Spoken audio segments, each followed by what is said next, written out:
بسم اللہ الرحمن الرحیم۔ آج انشاءاللہ ہم لام کے جو معانی شرح میامل کے اندر لکھے ہیں وہ پڑھیں گے۔ تو شرح میامل میں جو لام کے معانی ہیں وہ 5 لکھے ہیں۔ لام للاختصاصی وللزیادتی وللتعلیلی وللقسمی وللمعاقبتی، ٹھیک ہے۔ لام اختصاص کے لیے بھی آتا ہے، لام زائدہ بھی ہوتا ہے، لام تعلیل کے لیے بھی آتا ہے، لام قسم کے لیے بھی آتا ہے اور لام معاقبت کے لیے بھی آتا ہے، ٹھیک ہے۔ تو اس میں جتنے بھی قاعدے لگے ہیں وہ سارے کے سارے پرانے ہیں۔ پہلے میں عبارت پڑھتا ہوں پھر انشاءاللہ قاعدے دہرا دیتا ہوں۔ واللام للاختصاص نحو الجل للفرس وللزیادتی نحو ردف لکم ای ردفکم وللتعلیل نحو جئتک لاکرامک وللقسم نحو للہ لا یؤخر الاجل وللمعاقبتی نحو لازم الشر للشقاوتی، ٹھیک ہے۔ تو یہ تھی عبارت۔ اب اس میں جو پرانے قاعدے ہیں وہی میں عرض کر دیتا ہوں۔ واو یہ جب بھی نئے جملے کے شروع میں آئے تو یہ مستانفہ ہوتا ہے، ٹھیک ہے، استنافیہ۔ پہلے معرفہ ہو بعد میں جار مجرور ہو تو معرفہ کو مبتدا اور جار مجرور کو خبر بناتے ہیں، ٹھیک ہے۔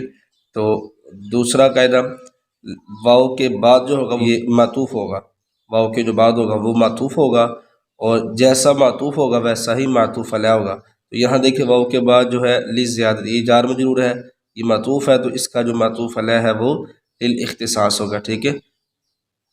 تو چلتے ہیں اب ترکیب کی طرف۔ واو مستانفہ، لام مبتدا، لام اختصاص للاختصاص یہ لام، جار اختصاص مجرور، جار مجرور مل کر معطوف علیہ، واو حرف عطف للزیادتی، جار مجرور مل کر معطوف اول، وللتعلیلی واو حرف عطف للتعلیلی، جار مجرور مل کے معطوف ثانی، وللقسم واو حرف عطف للقسم یہ معطوف ثالث، واو حرف عطف للمعاقبت یہ معطوف رابع، معطوف علیہ اپنے تمام معطوفات سے مل کر ظرف مستقر ہوئے ثابتن یا ثابتتن دونوں کے متعلق کر سکتے ہیں، کیونکہ حروف مذکر بھی ہوتے ہیں اور مؤنث بھی ہوتے ہیں۔ ثابتن اسم فاعل، ہوا ضمیر اس کا فاعل، اور اپنے متعلق سے مل کر شبہ جملہ اسمیہ ہو کر مبتدا کی خبر، مبتدا اپنی خبر سے مل کر جملہ اسمیہ خبریہ، یا پھر اس کو ثابتتن اسم فاعل، ہیا ضمیر اس کا فاعل، اور اپنے متعلق سے مل کر شبہ جملہ اسمیہ ہو کر مبتدا کی خبر، مبتدا اپنی خبر سے مل کر جملہ اسمیہ خبریہ۔ تو یہ ان کی ترکیب ہوگی۔ آگے نحو الجل للفرس، ٹھیک ہے۔ تو اب اس کی ترکیب میں نے پہلے بھی عرض کی تھی، یہ 2 طرح سے ہوتی ہے۔ پہلی یہ کہ نحو مضاف اور اس کے بعد جو جملہ ہے وہ مراد اللفظ ہو کر مضاف الیہ، ٹھیک ہے، کیونکہ جو نحو ہے وہ جملے کی طرف مضاف نہیں ہوتا، اور نحو اس کو مرفوع پر ہے، اس کی وجہ یہ ہے کہ یہ خبر ہے، اور اس پر تنوین اس لیے نہیں پڑی کہ یہ آگے مضاف ہو رہا ہے، ٹھیک ہے۔ تو نحو مضاف، الجل للفرس یہ مراد اللفظ ہو کر مضاف الیہ، مرکب اضافی ہو کر یہ مثالہ محذوف کی خبر، مثال مضاف ہو ضمیر مضاف الیہ، مرکب اضافی ہو کر مبتدا، اور مبتدا اپنی خبر سے مل کر جملہ اسمیہ خبریہ، ٹھیک ہے۔ دوسری ترکیب وہ الجل للفرس کی ہوگی، ٹھیک ہے، اور اس میں بھی وہی قواعد ہے جو اللام للاختصاص میں لگا تھا، کہ پہلے معرفہ ہو بعد میں جار مجرور ہو، اور جار مجرور کا متعلق لفظوں میں موجود نہ ہو تو معرفہ کو مبتدا اور جار مجرور کو متعلق سے ملا کر خبر بناتے ہیں۔ الجل مبتدا، لام جار، فرس مجرور، جار مجرور مل کے ظرف مستقر، ثابت اسم فاعل کے، ثابت اسم فاعل ہوا ضمیر فاعل، اور اپنے ظرف مستقر سے مل کر شبہ جملہ اسمیہ ہو کر مبتدا کی خبر، مبتدا اپنی خبر سے مل کر جملہ اسمیہ خبریہ ہوا، ٹھیک ہے۔ دوسری ترکیب نحو رادف لکم ای رادفکم، ٹھیک ہے۔ تو یہاں بھی نحو مضاف، رادف لکم ای رادفکم یہ مراد اللفظ ہو کر مضاف الیہ، لیکن اس کی ترکیب نہیں ہوگی چونکہ یہاں پر ای آ گیا ہے، اور پچھلے سبق میں ہم نے ای کے بارے میں پڑھا تھا کہ ای سے پہلے بھی مفرد ہو اور الف کے بعد بھی مفرد ہو، کیونکہ جب جملے کو مراد اللفظ کہیں گے تو وہ مفرد ہو جائے گا، تو پہلا جو ہوگا وہ مبدل منہ بن جائے گا، اور ای کے بعد جو ہوگا مفرد وہ بدل بن جائے گا۔ تو نحو مضاف، رادف لکم یہ مبدل منہ مراد اللفظ ہو کر، ای حرف تفسیر، اور رادفکم یہ بدل، مبدل منہ اپنے بدل سے مل کر نحو مضاف کا مضاف الیہ، مضاف اپنے مضاف الیہ سے مل کر مرکب اضافی ہو کر مثالہ محذوف کی خبر، ٹھیک ہے۔ مثالہ مبتدا اپنی خبر سے مل کر جملہ اسمیہ خبریہ۔ دوسری ترکیب سماعت فرما لیں، رادف فعل ہوا ضمیر فاعل لام زائدہ، کیونکہ یہ زائدہ کی مثال ہے اور ہم نے قاعدہ پڑھا تھا کہ جو زائدہ ہوتا ہے حرف جر وہ متعلق نہیں ہوتا، ٹھیک ہے، جو حرف جر زائدہ ہوتا ہے وہ متعلق نہیں ہوتا۔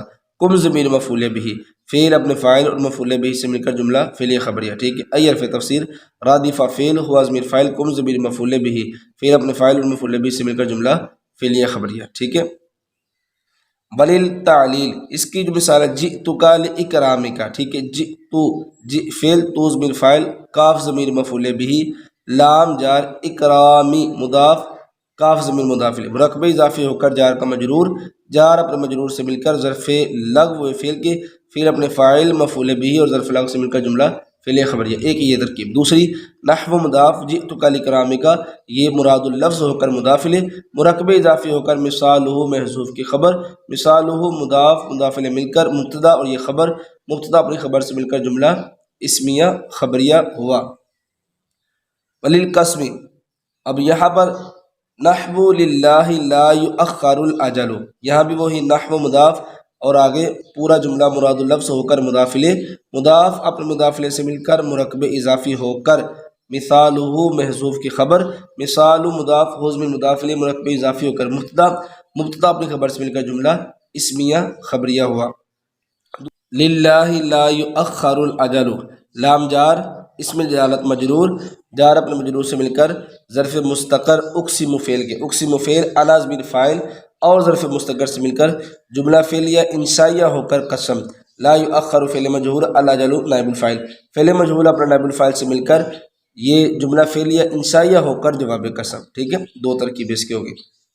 اسی طرح لازم الشر للشقاوتی، لازمہ فعل ہوا ضمیر فاعل الشر مفعول بھی لام جار شقاوتی مجرور، جار مجرور مل کر ظرف لغو فعل کے فعل اپنے فاعل مفعول بھی اور ظرف لغو سے مل کر جملہ فعلیہ خبریہ ہوا، ٹھیک ہے۔ دوسری ترکیب نحو مضاف لازم الشر للشقاوتی مراد اللفظ ہو کر مضاف الیہ، مضاف اپنے مضاف الیہ سے مل کر مرکب اضافی ہو کر مثالہ مبتدا محذوف کی خبر، مثال مضاف حذف من مضاف الیہ مرکب اضافی ہو کر مبتدا، مبتدا اپنی خبر سے مل کر جملہ اسمیہ خبریہ ہوا۔ تو یہ تھی آج کے سبق کی ترکیب، عبارت بھی پڑھ لی، ترکیب بھی پڑھ لی، اب اس کی تھوڑی سی تفصیل سماعت فرما لیں۔ لام اختصاص کے بارے میں بہت لمبی تفصیل ہے، میں بس مختصر عرض کرتا ہوں جو یہاں پر ہمیں مطلوب ہے۔ لام اختصاص اس کا معنی ہے دونوں ذاتیں ہوں، تو یہ بھی ذات ہے یہ بھی ذات ہے، لیکن کوئی بھی ذات ایک دوسرے کی مالک نہ ہو اور نہ ہی ان کا تعلق بطور نسبت ہو، ٹھیک ہے، تو یہ لام اختصاص ہے۔ تو اس جو الجل الفرس ہے یہ دونوں ذاتیں ہیں اور ایک دوسرے کی مالک بھی نہیں ہیں اور ان کا تعلق بطور نسبت بھی نہیں، ٹھیک ہے۔ زیادہ، زیادہ کا معنی ہے زائد ہونا، اور اصطلاحی معنی یہ ہے وہ لام جس کو گرا دیا جائے تو کلام کا مفہوم نہ بدلے، ٹھیک ہے، یہ زائدہ کی تفصیل ہے، ٹھیک ہے۔ لام تعلیل، لام تعلیل کا مطلب یہ ہے کہ لام تعلیل بتاتا ہے کہ میرا ما بعد ما قبل کی علت ہے، ٹھیک ہے، میرا ما بعد ما قبل کی علت ہے، ٹھیک ہے۔ لام قسم، لام قسم بتاتا ہے کہ متعلق نے میرے ما بعد کا ذکر کر کے، یہ جو متعلق ہے اس کے اندر جو فعل نکلے گا اقسم فعل، متعلق نے میرے ما بعد کا ذکر کر کے اپنی بات کو پختہ کر لی ہے، متکلم نے میرے ما بعد کا ذکر کر کے اپنی بات کو پختہ کر لیا، ٹھیک ہے۔ اب لام قسم کے بارے میں سن لیں کہ لام قسم کا فعل ہمیشہ محذوف ہوگا، جو با قسمیہ ہے اس کا فعل ہمیشہ محذوف نہیں ہوتا، لیکن اس کا فعل کیا ہوتا ہے، ہمیشہ محذوف ہوتا ہے، ٹھیک ہے۔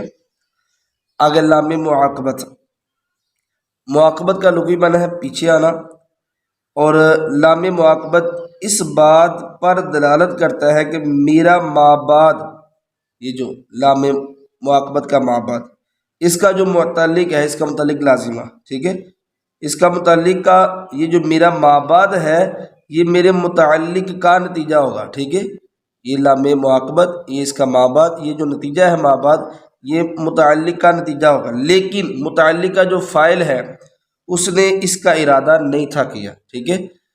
لام معاقبت کا جو ما بعد ہے یہ متعلق کا نتیجہ تو ہوگا، ٹھیک ہے، لیکن جو متعلق کا فاعل ہے اس نے میرے ماں باپ کا ارادہ نہیں تھا کیا، میرے ماں باپ کا ارادہ نہیں تھا کیا۔